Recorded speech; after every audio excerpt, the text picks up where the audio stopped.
اللہ کا فرشتوں کی مجلس میں حضور کی ثنا کرنا یہ درود ہے، حضور کی مدح فرمانا، محبوب کی شانوں کو بیان فرمانا۔ یہ صحیح بخاری میں صلاۃ کا ترجمہ حضرت ابو العالیہ رضی اللہ تعالی عنہ سے کیا گیا ہے۔ تو پھر درود کا مفہوم بہت وسیع ہے، حضور کی مدح و توصیف، حضور کے حسن کا بیان، حضور کے خصائل کا عنوان، آقا کریم کے شمائل کا تذکرہ، حضور علیہ السلام کے فضائل کی باتیں، حضور کی عظمتوں کا عنوان، یہ سب کچھ درود کے زمرے میں آتا ہے۔ اور پھر ساتھ صیغہ بھی درود کا ہو اور اس میں شانیں بھی حضور کی ہوں، جس طرح درود تاج میں ہے، تو اس میں حضور پر درود بھی بھیجا گیا اور ساتھ حضور کی عظمتوں کو بھی بیان کیا گیا۔ تو یہ ایک خوبصورت گلدستہ بن گیا۔ درود شریف کے جو مفاہیم بیان کیے گئے ہیں، ان سب مفاہیم کو یہ اپنے جلو میں لیے ہوئے ہے یہ درود۔ تو کثرت کے ساتھ حضور علیہ السلام پر درود پڑھنے کی تلقین فرمائی گئی۔ حضرت ابی بن کعب رضی اللہ تعالیٰ عنہ فرماتے ہیں کہ آقا کریم نے ترغیب دی درود شریف پڑھنے کی، باقی امور اور عبادت، ذکر فکر۔ تو میں نے عرض کی، ارشاد فرمائے کہ میں آپ پر کس مقدار میں درود پڑھوں، کتنا وقت، کتنا درود پڑھوں؟ تو آقا کریم نے فرمایا ماشیتا، جتنا تم چاہو۔ فرماتے ہیں میں نے کہا میں چوتھا حصہ درود پڑھوں گا، باقی 3 حصے دیگر عبادات اور دیگر وظائف اذکار بجا لاؤں گا۔ فرمایا جس طرح تم چاہو، جو تمہاری مرضی، لیکن اگر درود کی مقدار کو بڑھا دو تو تمہارے لیے بہتر ہوگا۔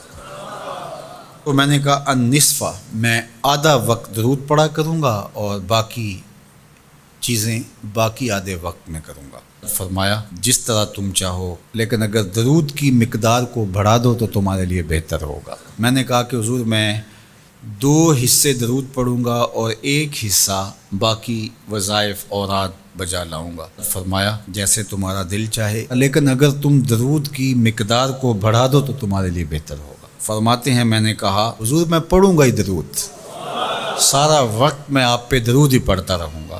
فرمایا پھر تمہارے سارے دکھ، تکلیف، اذیتیں، پریشانیاں، اس کے لیے یہ درود کفایت کرے گا اور تمہارے گناہوں کی مغفرت فرما دی جائے گی۔ تمہاری پریشانیاں، تمہاری اذیتیں، تمہارے دکھ، دور موجود میں لفظ بولا جاتا ہے ٹینشن، تمہاری ساری ٹینشن، تمہارے سارے معاملات حیات کی بے ترتیبیاں، پریشانیاں، دکھ، اذیتیں، سب کچھ ختم ہو جائے گا۔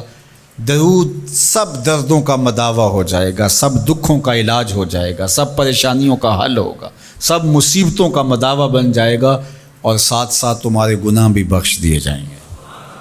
تو درود جتنی کثرت کے ساتھ پڑھا جائے، اللہ کی اتنی ہی رحمتیں نازل ہوتی ہیں۔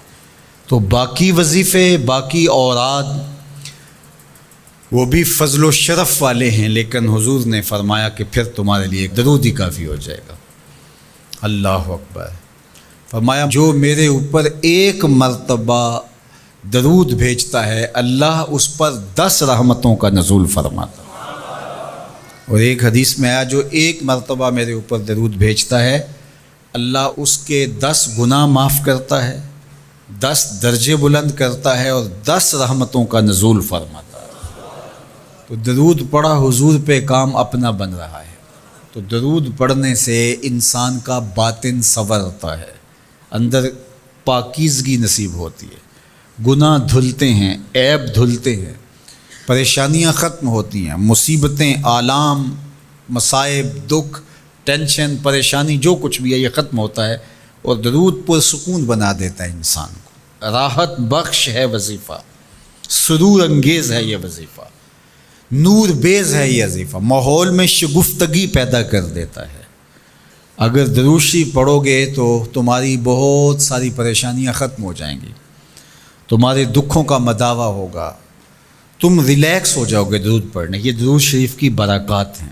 1 مرتبہ درود پڑھنے سے 10 رحمتیں نازل ہوتی ہیں، اور جو بار بار حضور پہ درود پڑھتا ہے تو بتاؤ کہ کتنا بڑا ذخیرہ رحمتوں کا اس کے اطراف میں پھیل گیا۔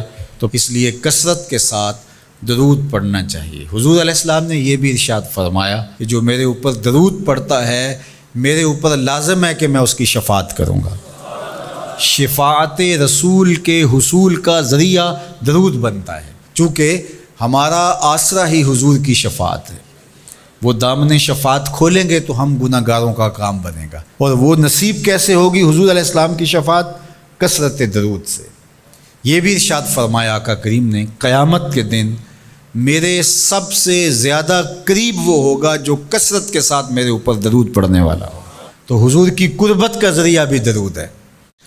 کون سا مومن ہوگا جس کو حضور کے دیدار کا شوق نہیں ہے؟ کثرت درود کی برکت یہ ہے کہ حضور کا دیدار نصیب ہوتا ہے۔ حضور کا دیدار نصیب ہو جائے تو بتاؤ اور کیا چاہیے۔